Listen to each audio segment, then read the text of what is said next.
Hi, my name is Jessica Tice, and this video is for EDU 583 with Dr. Brody at Georgetown College.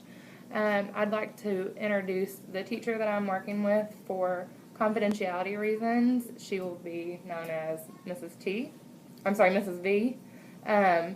Her student will be recognized as student N, and the school is located in Central Kentucky. So the purpose of this project was to identify an English language learner that has a significant speech or writing issue, and then to analyze some speaking and writing samples and maybe recommend some strategies for student success. So first, I'd like to start talking a little bit about student N. She is a 6-year-old female in 1st grade.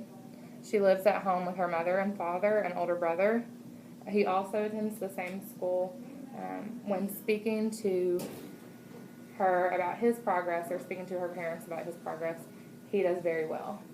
Yes, exceptionally well for an ELL student. Right.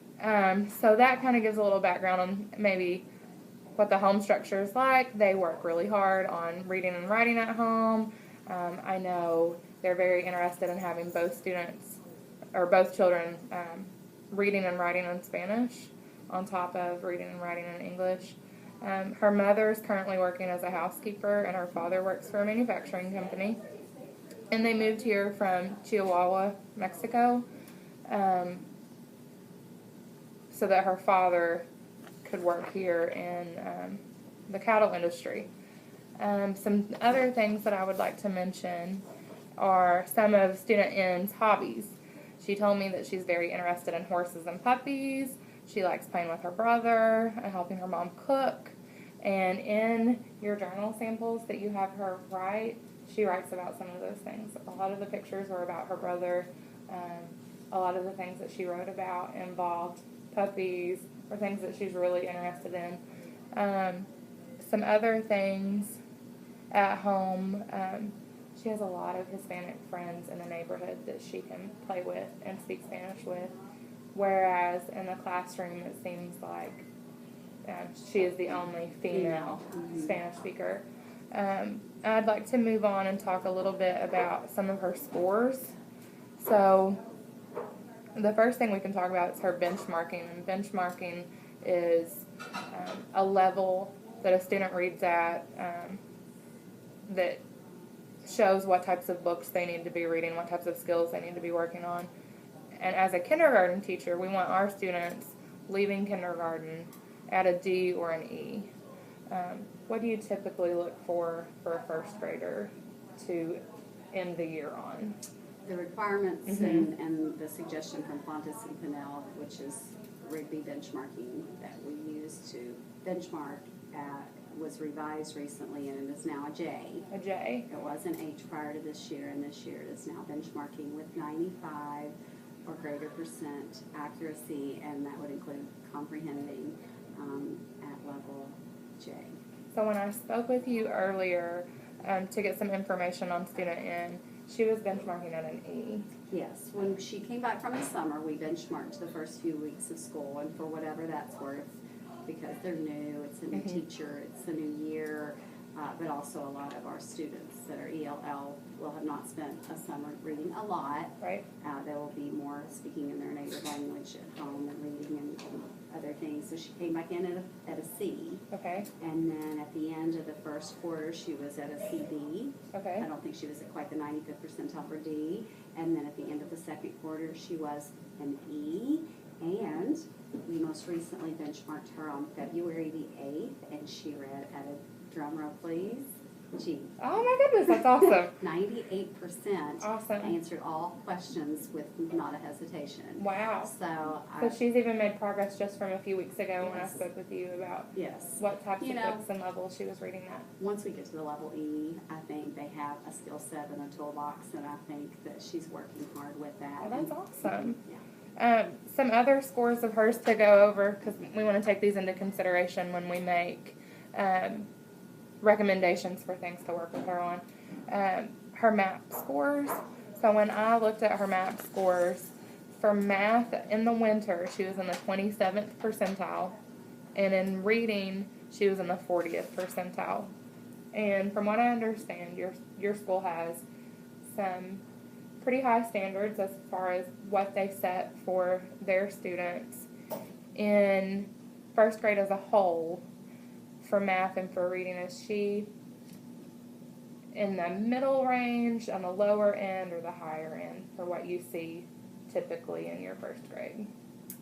School-wide, Or just first grade School-wide, wise? she's in the bottom 20th percentile. Okay. She receives RTI services for reading and math this semester because of those results. You know, nationally, I guess we would say she's more in the middle range. Right, but for here, she's in the, yes. Well, I mean, she's in the bottom 20 some percentile for math.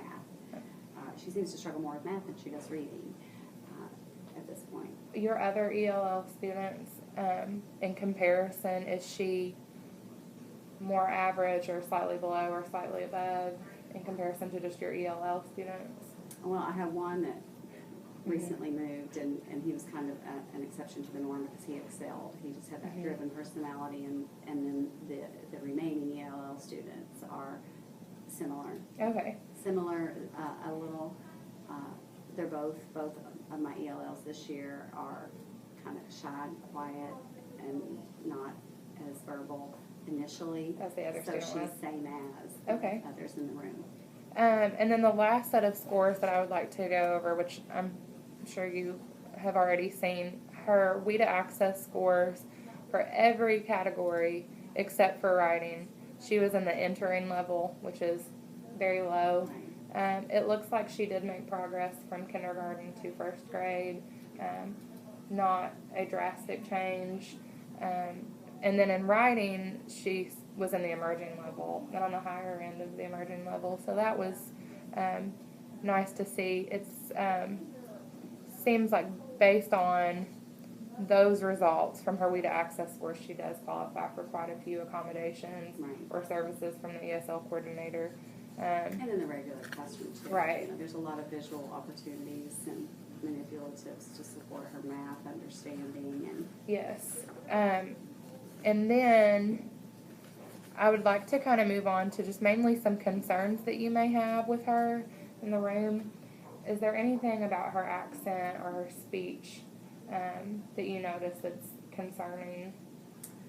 You know, we had talked about that briefly before, and I know you were able to pick up some things talking one-on-one with her that I had not really thought was of a concern because I guess first grade there's still so many common errors with R's and with language and with mispronouncing words. So as far as the speech goes, I didn't see anything that was preventing anyone or me from understanding her. And her accent doesn't affect you?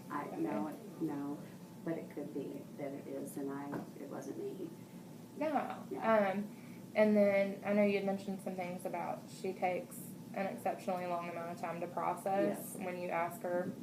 And I'm thinking about it as more of like a language thing as opposed to speech. And a lot of times we have morning meeting, and you know, for the first chunk of the year until I had to kind of change my strategy, she would pass if it were an option. It would be a simple question: what is your favorite sweet treat? What is your favorite thing So even to just a eat? one-word response, not having to formulate a sentence. And at this point, we're trying to say, can you restate the question? Okay. And there would be, you know, half the class that would go before her. My favorite sweet treat is ice cream. My favorite sweet treat is cookies. My favorite sweet treat is... And so she would still pass. And she just didn't want to share, or she couldn't. I couldn't tell if it was her personality or if it was a true... so I decided after talking and getting to know her more during the year that we were just going to not pass. Because I want to get to know you, and everybody wants to know things about you. So at first she was, you know, a little not happy about that.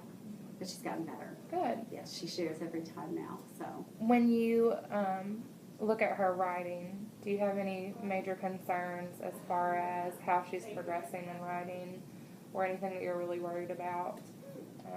I still see some. You know, I'm so proud of the progress we've made, and I don't want to discount that because, you know, from where we sometimes start and thinking that once you leave here, there may not be a lot of opportunities for writing and reading in English, and then that's where our assessment lies, is in English only.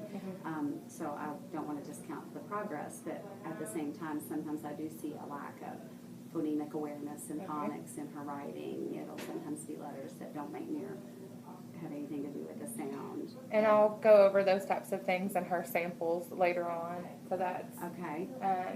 And then reading wise, when you read with her, are there any thing that she really struggles with when you're reading that you notice, like sounding things out, not using picture clues, sight words that she's not able to recognize that she should be able to? I think that has gotten better. Okay. I think she reads for meaning. I can tell she reads based on the letters and the semantics, because she's read, shoes for socks and shorts for socks and rant. A lot of times it's subject-verb agreement. Okay. Have you noticed Yes. that with your students as well? Yes. I noticed that's common. Even when reading or speaking, they'll sometimes say run for ran, or, they'll just use the wrong tense of the verb, which is very sophisticated.